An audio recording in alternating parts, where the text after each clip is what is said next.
I would grab my phone, my wallet, my car keys, my backpack, and my Juul. If you weren't doing it, you were a freak. I seemed cooler, more mature, because I did it.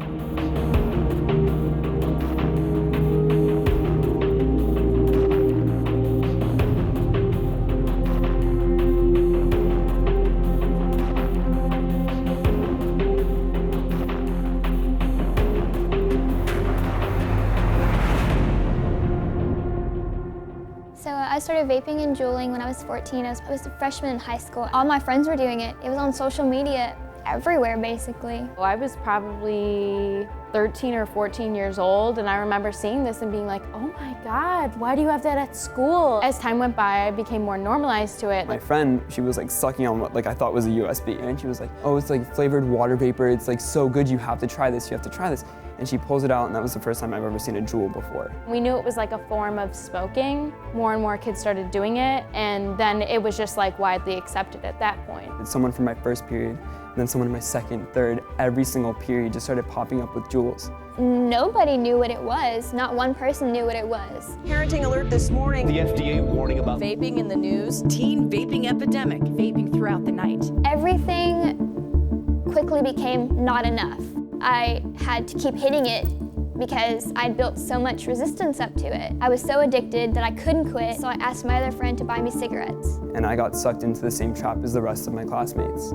So about 2 months ago, I woke up feeling pain on the right side of my chest. So I started having really bad heart palpitations, and I couldn't breathe. We ended up going to an urgent care. I was admitted, and they told me that they thought I had a form of like a diffused lipoid pneumonia. It felt like I was having a heart attack. A team of surgeons just rushed into the room. One grabs my arm, the other one puts an oxygen mask on my face. Immediately, I saw the surgeon, the lead surgeon above me, just saying, your lung has collapsed and we have to rush you into surgery this moment. They had to put a tube in the right side of my chest in order to reinflate my lung, praying that everything was gonna be okay. And the panic attacks got so severe to a point where I sat down and I wrote out all of my funeral plans to the casket color, to the songs and the pallbearers, because I thought I was going to die from this. I ended up being the first confirmed case of vaping-related illness in the state of Colorado. Within a week and a half, I was out of the ICU, but I was sent home with an oxygen tank. I remember after I was out of that surgery, the doctor came in with some images of my lungs that had black dots on them.